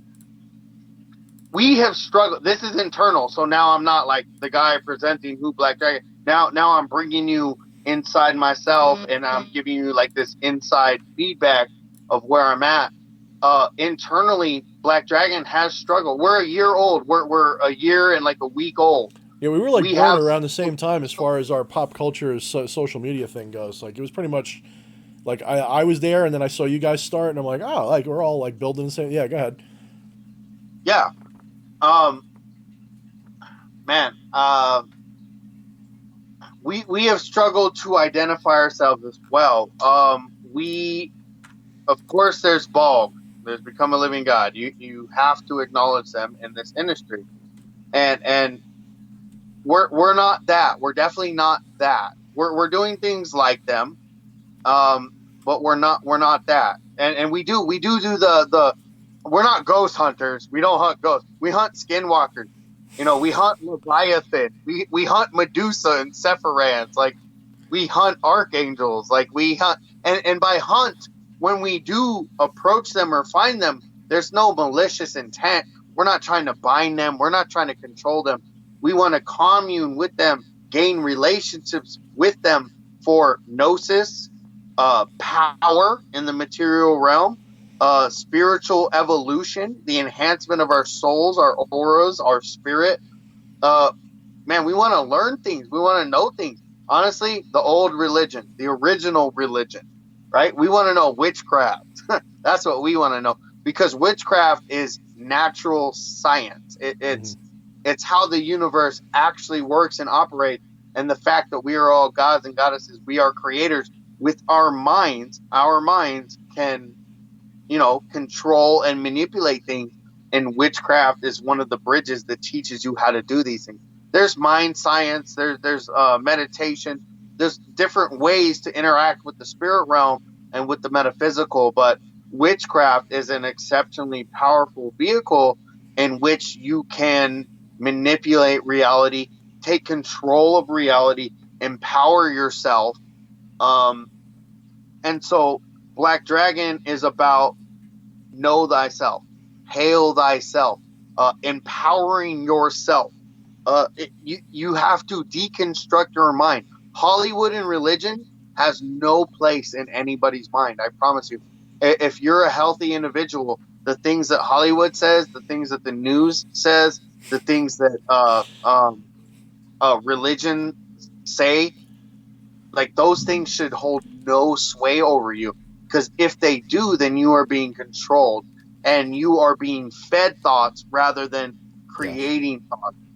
Like I said, if anyone who's listening, if DH Thornton, if me, if I didn't exist anymore, if my consciousness did not exist, nothing would exist. If I was gone, all this would be gone. Like it wouldn't even matter. It wouldn't exist. So based on that principle, based on that mental position, like I am a manifestation of God. I'm like the head point manifestation of God. All right. Me, Joshua, am the ultimate manifestation of God. That being said, I use my mind. I think things. I create things. I manifest things. I speak things into existence. I work hard and I accomplish things to make things the way that I want them. I use magic. I call spirit. I send spirits out to change reality and change the physical world and environment to cater to the things I'm trying to do. We say that we're taking over our world. Like we don't say, "Oh, we're taking over the world," like Black Dragon, like we're the best ever, blah blah. We're taking over our world. We're taking over, like we're storming the castle. but the castle that we're storming, it's our minds, and it's our reality that's created by our minds and the way that we think. And that's what we're taking over. Like I said, know thyself, like master yourself, and then you will master, by default, you will master the world. And that's where we're at. You want to master yourself, the first thing you do is you let go. You can't swim with fists. You can't tread water with fists. You have to let go. You have to cup the water. You have to be, you talk about Bruce Lee. Bruce Lee would be the first one to tell you to relax, be like the nature of water, and learn to flow, learn to fill any volume, any capacity. Now the big irony is to become empowered. Of course, this all depends on your spiritual perspective. You'll find that most occultists are of some form, although they may not realize it, of monist spiritual perspective. They either believe in source and they believe they are part of source. They're either like Taoist or they're something like that. Okay, they all sort of have this I am the universe attitude. Okay, that is such a fundamental necessity to start with. So long as it's not, now here's where the ego problem steps in, okay? You talked about ego before. This is a near and dear topic to my heart because like you, I am a little hyperbolic sometimes. I am a little, boisterous. I'm a little proud in terms, at least I act like it. Now, honestly, personally, I'm not. If you got to know me, you'd be like, no, he's pretty normal. He's pretty down to earth. Right. Same but, here. But I can get self-centered and I can do those things because I don't, I tend to not waste time on things that don't serve me, if that makes sense. So, so on the one hand, I can seem like that. But when someone says, I don't have a problem with being egotistical or arrogant. See, that's the thing. When someone says, oh, you're so egotistical, I go, and? What is your problem with that? It's not like I'm doing something to you by being that way. If I feel like I am God, good for me. That doesn't mean you can't be. That doesn't mean that there's so people who are very quick to point out your ego and your especially ego. We'll just leave it at ego because arrogance is one other thing. When people are pointing out your ego, it's usually because their own ego is very fragile. And they feel like your self-confidence is invading on their sense of worth in some way. Everyone who has ever accused me of being egotistical has always had a problem with their own necessity to be in the spotlight or to be important or to be in control or whatever. They've always thought, oh, why do you talk over me? Well, why do you say things that require me to talk over you? Things like that. And that's a joke. I'm joking. Actually, my reason for talking over people is because I'm from Long Island and we tend to be, a little Italian-y and we tend to talk like over people. At least I do. Anyway, my point is like ego is a false problem. What I mean by that is people in most spiritual paths, what is it? Everybody says, get rid of your ego, dissolve your ego, don't have an ego. Your ego is hurting you, blah, blah, blah. First of all, if we could go, this is what people sit for 9 years facing a wall, not speaking, are trying to figure out. This is what the Zen monks are doing. They're just going, blah, blah. They're trying to find their ego, first of all. Good luck, buddy. You're not going to find it because it doesn't exist. Your ego is a mask that you are wearing. It is a game, okay? So you have to, when you become a self-aware sorcerer, you begin working magic, you begin to become aware that your ego mask is just that. There's different stages to that. There's the stage where you just first figure that out. Then there's a stage where you're like half and half. I go through that all the time, where like I'll have days where I'm like, I'm in control of everything right now. This is awesome. Then I'll have days where I'm like, am I going to make my car payment? Or, and I get like completely, the game confuses me again. So when someone is saying that you're too egotistical or you have too big of an ego, it really depends on what their point is. Some people will say you have too much of an ego because that means you are dwelling too much on the mask. You're too busy worrying about your mask. Or it's because they're self-conscious. It's going to be one or the other. The trick is knowing which one they're saying at the time. I've told people, you're too focused on your own ego. You're too attached to your situation. You don't realize that none of this really ultimately has any meaning except for what you assign to it. So you can have your experience and enjoy every minute of it, even the bad parts. Or you can identify as Joe Schmo and be miserable because that's all you think you are. So there's a lot of different levels to this conversation about ego. But when we're talking about what you're doing and what I'm doing, we have to be. We have to go. We have to represent ourselves as if we know what we're talking about, And there is the idea that you have to assert yourself in order to do anything. You cannot take a step without asserting your right to put your foot on the ground. Okay, you have to have a sense of, no, this is how it's going to be because I said so. You have to speak to the universe with respect, but also with assertiveness, as God would do. God wouldn't say, like, could you please maybe, kind of, sort of do it? No. God said, let there be light, not, can we please have light? And I'm not saying that I believe in that dogma. I'm just saying, if we're going to use a biblical reference, that's a good one. I understand completely. Yeah. How much ego do you... Okay, we had a couple questions, man. I think one of them was for you. Where'd it go? I just saw it. Go ahead. Oh, here's a good one. How important is initiation into a particular current in regards to working with the entities of that current? I'm just going to say it depends. I'm going to let you handle that. I'm going to say it depends. I would say that initiation is absolutely critical, and here's why. And there's self initiation. There's initiation through a rite, which self initiation, through a coven, through a system, but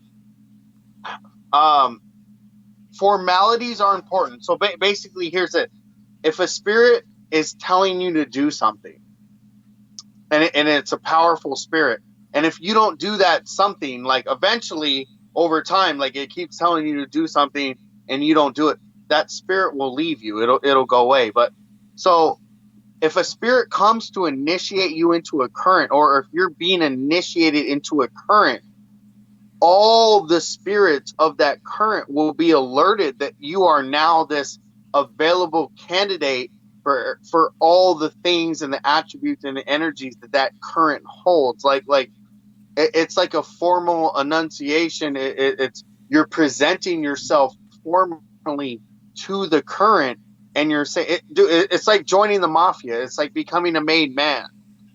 It's like do you get striped up? It's like becoming an officer in the military. It's this formal recognition and appreciation. Like you get, like in the astral realm, like boom, you get a stripe on you, and any spirit that sees you is like, oh, okay, boom. It's not super critical, but it is important, and it does add up. It does mean something, and there's value in initiation. I recommend everybody, and you don't have to pay anyone to initiate you ever. Okay, I'm just saying that right now. You can initiate yourself. You can light a candle right freaking now as soon as this podcast is over, and you can just chant a spirit's name over and over and over again until you feel its presence, and then you can ask that spirit, will you initiate me into blah, blah, blah, current, blah, blah, blah, pantheon. And I'm not saying it's going to work, but I'm saying, like, you can do this for yourself by yourself. You don't have to pay someone $10,000 to meet Papa Legba. You really don't. You can go on the internet. You can draw Papa Legba's bebe. You can look at an EA wedding video, see how to charge a sigil, and then you can charge that bebe, which is a sigil, and then you can speak with Papa Legba yourself, and then you can work with spirit yourself. And that's what Black Dragon promotes. Like we're all about hail thyself, know thyself. Like we're not leading you to Black Dragon. I'm not leading anyone to Joshua Savage. Like, oh, Joshua Savage, he's the one that knows how to work with the spirits. No. It's I learned from like badass motherfuckers that know how to work with spirits. I learned from them. They taught me, and so now I'm like showing the world. I'm showing like all the like, hey, this is real. This is true. Anyone can do this.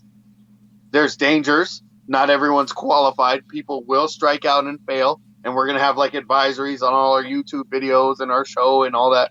But everyone's welcome to try. It's equal opportunity. We are not equal. We are not equal. We are not born equal. We were not created equal. I promise you. Everyone has different skills, abilities, talents, And how you use those things matter. Who you know matters. That shit matters. Like, fuck what you think. It's about what's really going on in the world. Um, you can work with spirit. It is an opportunity. It's a possibility. If you can deconstruct your mind, if you can remove religion and superstition and Hollywood from your mind, if you study, if you learn, and if you acquire the skills that actually permit you to access the hidden, the occult, that actually permit you to operate in the dark arts and to be able to summon demons and angels and ancient pagan gods and dark goddesses without any harm to you or your family, like people like you and I do on a regular basis. Once you get to that level, it's not dangerous. It's not this scary ooga booga hocus pocus thing. It's real life. And Black Dragon's job is to remove all that bullshit and to give people an opportunity. Like I said, it is a 1%er club. It really is. But the people who can come in, we want them to know as much as possible, and we want to welcome them with open arms. We're like, dude, welcome to the other side of the veil. Welcome to the occult. Welcome to the truth. Welcome to the real Illuminati. Like, welcome. Like, you know what I mean? So here's my interpretation of initiation, and there's going to be different ones because different traditions have different requirements, and etc. The first thing to consider is with regard to initiation, at least as far as spirits are concerned. I like to think of it kind of like you just made a new friend. Do you invite them over and immediately start trying to ask them to buy you a car, or do you try to make friendship with them and get to know them first? Now, of course, part of an initiation can be gift giving, okay? I've always found that my initial working with the spirit is often the most profoundly powerful. That is to say, when I first encounter a spirit and I start working with it, what's the first thing that happens is I get some kind of big windfall somehow. Something happens that's awesome, and then it peters down a little bit. Not that it stops, it just becomes more normal. So you get your initial, kind of like when you do make a friend in a certain thing, they'll give you their little, here's my gift of affection type of thing, okay? But it's also, it's just more polite to initiate with entities than it is to just call them and start making demands. Unless those demands are simply, let me get to know you, but that is also a form of initiation. Like you said, you can light a candle, call on the spirit, and be like, initiate me. Well, there's no difference between that and saying, teach me about yourself. That's basically the same idea, okay? But initiation is also a kind of pact without a specific goal in mind. So, like, let's say you make a pact for a result. Let's say you want, my book, okay? That was a pact I did. You can also just be like, let's work together. That's your initiation. And I'm shorthanding it, but that's kind of the intention. We're going to work together now as friends, okay? And we're going to be mutually beneficial. The thing you have to recognize is that in the spiritual world, because there's so many layers and frequencies of reality in that zone, we'll say, that zone of reality, not every entity is allied with every entity. Now, it's not like in a mundane sense where they have armies and they fight. It's in the sense that there is pressure moving back and forth, and they do exert and try to accomplish things with different means, methods, and goals in mind. The ultimate goal is always the same, to have the most fulfilling experience possible as the universal entity that they are. But they flow in such a way that some pull, some push, some are big, some are small. And they seem to be at odds on our level. But on the higher level, they're actually working as part of a unified front of motion, of movement. So if you initiate with a certain group of spirits or a certain idea, this can, as you say, mark you. But a lot of this is, and that can cause not problems, but you can have situations where when you're working with one group of entities, you can encounter resistance, we'll say.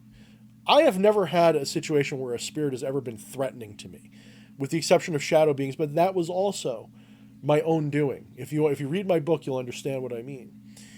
But I've never had a situation where a spirit was like, oh, you worked with that one, I'm going to destroy you. Never happened to me. Now, granted, I haven't worked with every spirit there is. Maybe some sooner or later it will. But I've never had that experience. Rather, I've had spirits who tried to get my attention more. I've had spirits go, why are you working with him? Work with me now. Let me show you something. So there is kind of a push-pull going on. And initiation helps you to stay grounded in one current or another. And that gets into the next thing, and that is the idea of currents. Magic is not a system of levers, pulleys, and gears. It is a system of currents in a great ocean. And you are free to travel between different currents at will. Initiation is your way of saying to yourself subconsciously, I am focusing on this current at least for now, and I'm going to return to that current at will later. Initiation allows you to do that more easily. So when you initiate, for example, in the Goetic current, my recommendation is evoke all 9 kings, make your pacts with them, make yourself known to them, initiate with each one of them, and start with Lucifer, because Lucifer is theoretically at the top of that hierarchy. Okay, you can skip the cardinals if you want, because they're usually not as much as known about them, and they're not necessary. I found it's the 9 kings and Lucifer that are the big ones you should really initiate with. But you don't even have to do that. You can go from day one, go call on Malphus, go call on Marbos, go call on whatever one you want, but initiate your mentality into this current. Initiate yourself, devote yourself to understanding it. And the reason I say that is these older currents are within a cultural framework that may be extinct now. The Goetic current, the Red Dragon, some people have a problem with that one, all these other different currents that are out there, they all exist in a kind of medieval, quasi-Renaissance medieval time period. And so the literature is from that perspective. The visuals of the spirits are from that perspective. Everything is from that time. You have to initiate yourself into that period as well. In the same way that if you've noticed, like someone who wants to work with an Egyptian pantheon, what do? They always start calling themselves by Egyptian names, and they take these affectations and they start getting into the art and the culture. That's initiatory as well. You have to initiate into the culture. And I think Joshua just died. Just kidding. He initiated his phone into the drink.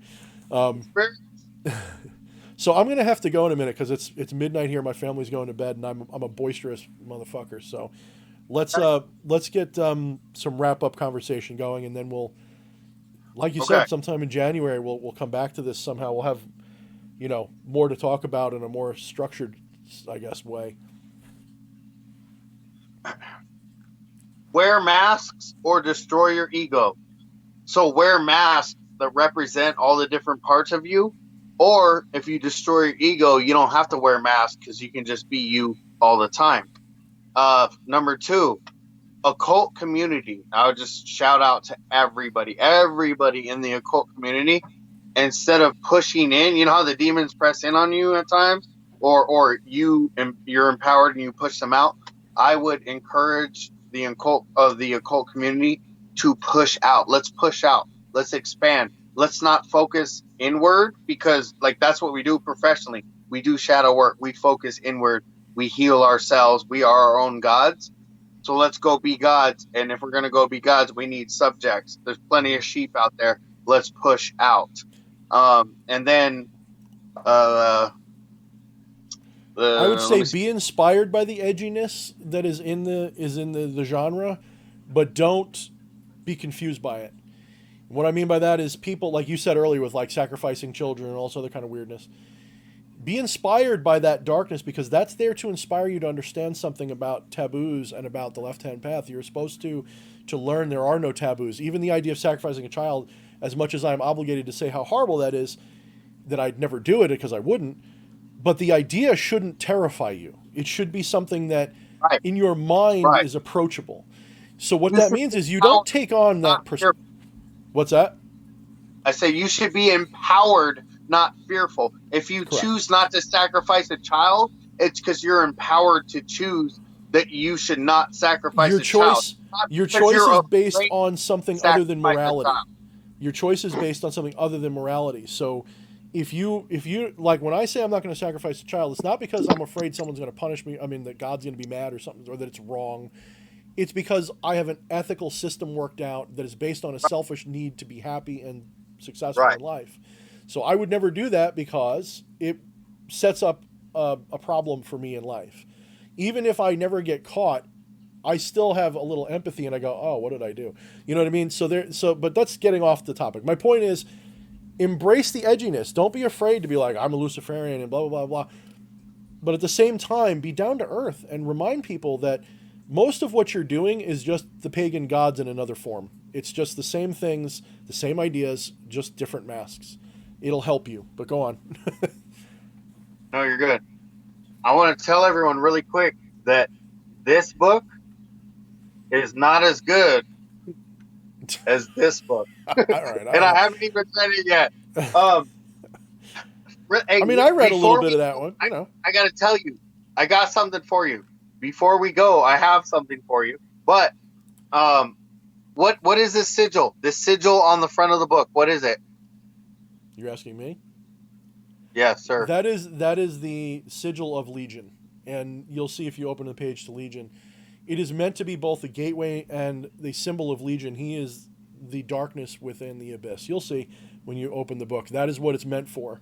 And when Oh, you like are the actual demon Legion? yes and no. That's another part that's interesting is that when it came to me, okay, this entity comes to me as all of the shadows combined.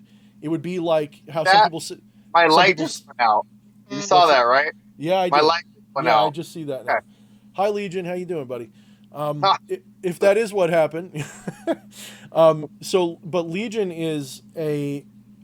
How do I put this? My words are failing because it's late here. I'm getting kind of tired. It's a kind of a conglomerate entity, kind of like how Satan is supposed to be, Lucifer and all these other entities. That's supposed to be like the combined mask. Legion is the combined mask of all the shadow beings, all of them. So when you invoke and work with that entity, you are in a sense invoking the entire current of the shadow current. It is represented by almost like the eye of providence, but the dark one instead of the light one. It is kind of like the inversion of this all-seeing eye. It is the all-seeing eye that sees out from the darkness, not from the light. Instead of looking at you from a blinding light, it is the absolute cool. It is the absolute darkness looking into you or looking out from the darkness at you. It is the part of you that you hide from. So this entity, that specific sigil, is actually part of the ritual working to work with them. You draw that triangular symbol, which, if you know my work, you know me and triangles are like like left and right. There it is again, and it is not meant to be. How do I put this? You can use the cover of that book to invoke the spirit. You absolutely can. But if you turn to, I forget what page it's on. There's actually a clearer version of it. Actually, it's like at the beginning of some of the chapters here. But if you turn to, like, for example, 139, you'll have a more clear, rendition of it. And you could use that. You can copy it. You can photocopy it. Use that as your sigil. It's. I don't have it, this one doesn't have the wacky necessity to necessarily draw it because that one's not as easy to draw for one thing. Let me actually find some here for you.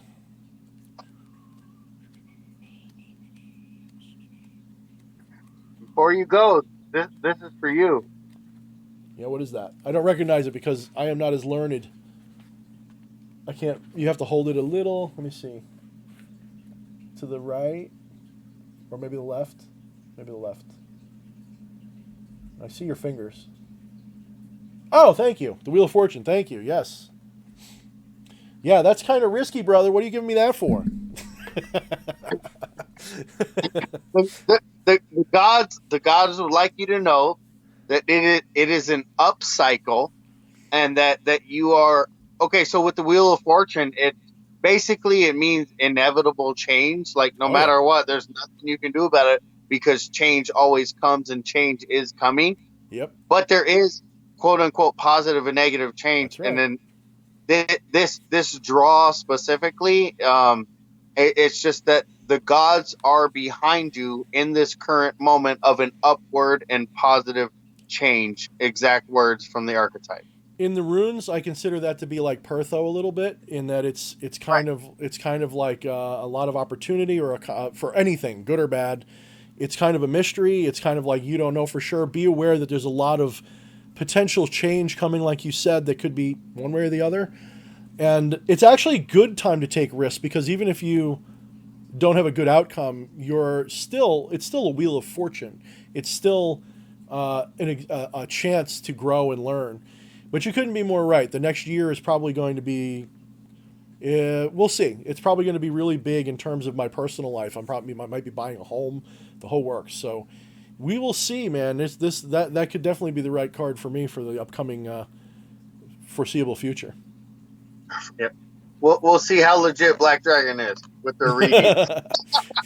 D.H. Right. Thorne vanishes off the face of the earth by a freak storm that washed him away into another universe. I guess it was right. Hey, I really appreciate you. I really do. I'm going to get into the Shadow Nomicron, and in January we are going to have a badass podcast. I don't know. We might have to do a whole series on it. I have a feeling a lot is going to come from this. So If you follow the directions exactly, you probably won't have really started working with them until sometime over the winter. So you're going to have to do certain things on lunar cycles and stuff just to properly charge certain things. But otherwise, yeah, it won't be too long. Definitely sometime in January we can start to. You'll have read it by then, if nothing else, and gotten an idea of what you need to do. So, and honestly, you don't have to wait till you do the rituals. Those entities may just show up for you because you might already be experiencing them. This isn't like a trigger. That book is meant to be a way to work with them safely. It's not meant to be a way to work with them, period. It's supposed to be, okay, D.H. Thorne has kind of said this is the way to do it safely. That's why that crystal's so important, that obsidian is so important. If that, probably the most important part of it. So, a little bit to your left. Left, and down. Pull it back a little, down. I feel like I'm like hanging a painting. Down. Oh, there we go. He's just coming through. There it is. Yeah. Who's seen that one? I'm sure people have seen that one. Because that one... last night at 2:30 a.m. I had sleep paralysis. Dude, I look so weak. The demons were making fun of me because I got scared. I ain't gonna lie, I got scared, bro. Hey, and I was like if you were buried in the dirt and then an ant was crawling on you, you're trying to blow the ant off your face. Like I was blowing at it because my whole body was frozen, and I'm blowing at this little shadow creature. And then I got embarrassed because, yeah, dude, I did. I got scared. I'm not gonna lie, I got scared. I was in sleep paralysis. I couldn't move. But this is what I saw. So obviously they're already making contact. I need to fucking cowboy up. Just from what I've seen of things in your life, you're one of those people. They're definitely around you. You've got a lot of things going on that are good and bad. There's a lot of upheaval in your life, and there's things that you definitely have a shadow that you have to integrate. There's definitely things, and so do we all. I don't mean that like as a judgment. That's they're extreme. They can be especially when you start working magic. Shadows come a calling, especially when you're new. Once you get established, they tend to fade away if you balance yourself. But when you first start off in magic, shadows are going to show up for a lot of people because a lot of people turn to magic because they're very unbalanced already, and you're kind of ringing a dinner bell for those kinds of spirits. So, listen, man, it's late. I'm a whole snap. Sorry, it's late. I'm gonna call it here, but let's tentatively plan for sometime early January. We'll get together again. Maybe we'll make it a regular thing again. We'll do. Maybe you can come on Dark Sorcery, and then whatever else we'll do something once every couple of weeks or something. Get some regular shows going. And I look forward to seeing what you do with the book, and I obviously look forward to seeing what Black Dragon Paranormal does in general. You guys are making waves, and in some ways I'm envious of the attention you guys get, but that's not how this works. Not how this works. You don't want to be me. Hey, I love you, bro. I appreciate you a lot. Seriously, right, thank man. you. Thank you very again. much. So, all okay. right. So hold on. All right.